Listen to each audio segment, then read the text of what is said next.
what a day we've got ahead of us. Quarterfinal number 2, Michel Bourez representing Tahiti, John Florence representing the North Shore of Oahu. Both surfers have a home break on the top 34. Heading into the finals day, the highest heat average heading into action. While we were away, this is the wave that Michel Bourez made during the break. Wow, I mean, look at that. Michel Bourez, an incredible heat with Felipe Toledo. And, well, he's just picked up where he left off, that's for sure. 9.57 against Toledo, and he started off this heat with a bang as well. He's got to get some crazy barrels. Why? Because John is on fire. Have a look at this. John Florence coming out of that barrel. So both guys opening their account with some tube rides. The crowd is going wild on the beach here. Look at that, just perfect positioning, just slides in so easy.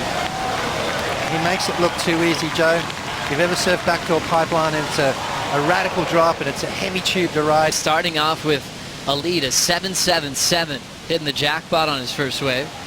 John 7.33, Bourez now 30 as we watch Florence in a hollow section of backdoor. Comes out without a problem. Big layback blowtail hack ends up going away from him. But perfect positioning and execution to take the lead off the Spartan. And this is going to be, as you said, the wave is going to put him in the lead. Beautiful deep barrel right there. You can see how compressed he gets. And then he's looking for something special on the inside as well, Joe. 2 incomplete turns. I'm sure that we're going to see that. Look at that beautiful shot from the drone there, just disappearing behind the curtain. Comes out, just lays that board into the face of the wave. You know, there's some really good wave, but there's not many, so you want to have that first good one. And so yeah, I didn't want to give up the inside and into, so you're kind of sitting in the wrong spot, but it's like a mind game kind of thing. Doing double duty once again on the qualifying series, making sure his spot was back on tour and finishing in a good way at the Pipe Masters. During that catch-up, Michel Bourez got an 8.77. Oh my gosh, look at that, Joe. Just incredible stuff. Michel Bourez, that's what he needs to do if he's going to have any kind of shot at taking down John. Look at that wave, are you kidding me? Just taking off, standing there, didn't really have to do too much. Fully so, you know, he's at the forefront of surfboards. He's been there for a long time, always pushing things, so we love his work. Thanks, Strider. Michel Bourez packing a solid section of backdoor, and he's fired up to get the completion. He already took the lead off John Florence with his 8.77, and now getting that one in a tough way under the priority of the world champ. Yeah, that's an interesting situation right there. John let that wave go, but have a look at what's coming John's way. A huge teepee as John's going to take off as deep as possible. He is so deep, locks in, standing tall. The world champ has another section to beat, but he won't make it. So John Florence trying to max out the barrel time, positioning himself deeper than anyone could possibly go. Yeah, let's have a look and see what happened here as John takes off and slides straight into the barrel as he does. Watch that foam ball, that white water comes up and pushes him a little bit too high up in the tube. And once that happens, well, there's no real exit. So unfortunately there for John. Michel Bourez, though, underneath the priority here, pulls into a deep cabin and comes flying out of the end. And Joe, look at the scores dropped for Michel Bourez. Michel locks in at 8.43. 8.77 is his high mark. So Florence basically needs perfection, needs a 9.87 to get the lead change. On his backhand, got an incredible tube ride at the Bay of Plenty.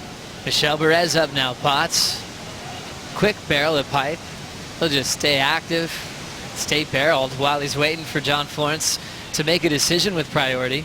You know, absolute screamers. Michel Bourez just on the backhand there. Short little tube ride, not really going to change anything for him. An incredible start heading backdoor. Yeah, absolutely. I mean, it's been a shootout, hasn't it? And John Florence started off with a 7.33. And we thought he was just going to go from strength to strength there. Unfortunately, coming unstuck on both his waves. Michel Bourez, though, I think it's just been better wave selection at this point in time. Look at that wave. I mean, there's not much to do but stand there. And he gives you that perfect little exit there from Michel Bourez. Then this came through. John let it go. Michel Bourez said, thank you very much. I'll drop another bomb at 8.43. Michel Bourez finds himself in the lead, but this wave right here, this was the difference. Had John come out of this barrel, we would have been a lot closer. This is what just happened, Joe, while we're doing that recap. John took off and, well, a bit of a mistake right there from the champ. And once again, without priority, is now going to come around the corner to the Tahitian, shake his hand, but we've seen this happen before, almost with the same amount of time on the clock. When he found an interesting wave towards Gums, he's heading in that direction. Not seeing a whole lot of movement out the back, though.